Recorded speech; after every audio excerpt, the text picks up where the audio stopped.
On va maintenant résoudre le problème précédent avec deux méthodes, diagramme de veine et tableau croisé, qui vous serviront dans de nombreux exercices.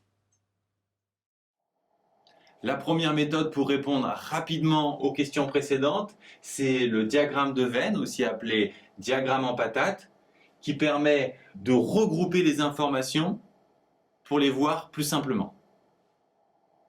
Pour construire un diagramme de veine, vous commencez par tracer une espèce de grosse patate qui représente l'ensemble univers, puis deux patates plus petites qui ont une partie commune. La première représente les vampires, la deuxième les étudiants, et la partie commune, ceux qui sont vampires et étudiants. Reste à remplir le diagramme. D'abord, on place ceux qui sont à la fois vampires et étudiants. Ensuite, ceux qui sont uniquement vampires ou uniquement étudiants. Et enfin, on place ceux qui sont ni vampires ni étudiants, on les met dans la petite bordure extérieure. Avec ce diagramme, on voit clairement qu'il existe deux méthodes pour calculer le nombre de personnages qui sont vampires ou étudiants. On peut soit ajouter ceux qui sont uniquement vampires, ceux qui sont uniquement étudiants et ceux qui sont les deux, ou alors appliquer la formule de cours en ajoutant ceux qui sont vampires, ceux qui sont étudiants, et comme on a compté deux fois ceux qui sont vampires et étudiants, on les enlève une fois. Bien sûr, pour aller plus vite, on ne dessine pas les personnages, on remplit le diagramme avec les nombres donnés dans l'énoncé. On sait qu'il y a 12 personnages en tout, 7 sont étudiants, 9 sont des vampires, 5 sont les deux à la fois. Ensuite, on complète le diagramme par différence. On en veut 9, on en a déjà 5, ici il y en a 4. On en a 5 et on en veut 7, il en manque 2 ici. On en a 11 en tout ici, on en veut 12, il en manque 1. Pour résoudre ce type d'exercice, il existe une deuxième méthode, le tableau croisé. On met une caractéristique à la verticale et une à l'horizontale. Le tableau croisé est plus pratique quand il y a plus de deux catégories. Par exemple, si ici on avait eu vampire, loup-garou ou humain, le diagramme de veine aurait été trop compliqué.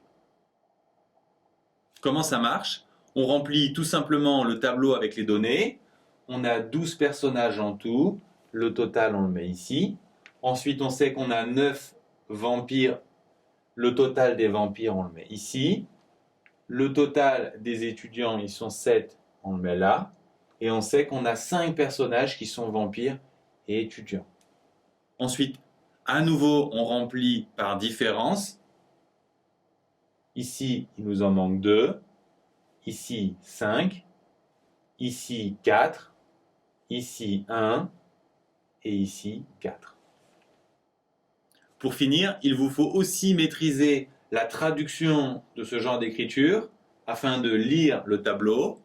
Par exemple, ici, le nombre de personnages qui ne sont pas des vampires, on le lit au bout de cette ligne, ils sont 3. Le nombre de personnages qui ne sont pas étudiants, on le lit au bout de cette colonne, ils sont 5. Le nombre de personnages qui ne sont pas vampires et pas étudiants, c'est-à-dire ni vampires ni étudiants, il se trouve dans cette case ici, à l'intersection de cette colonne et de cette ligne. Il y en a un seul.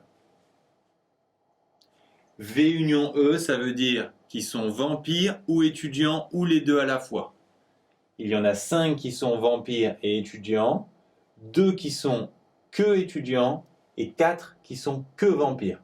5, 4 et 2, ça fait 11. Il existe une deuxième méthode, la formule du cours, 9 vampires plus 7 étudiants, moins 5 qui sont les deux à la fois, 16 moins 5, on retrouve bien 11. Ici, on cherche le nombre des personnages qui ne sont pas vampires mais étudiants. Ils sont tout simplement à l'intersection ici, ils sont 2. Et enfin, un classique des DS. Qu'est-ce que signifie cette écriture? La barre signifie le contraire, donc le contraire d'être vampire ou étudiant ou les deux à la fois. En fait, ça signifie être ni l'un ni l'autre, et on l'a déjà vu, il y a un seul personnage de ce type.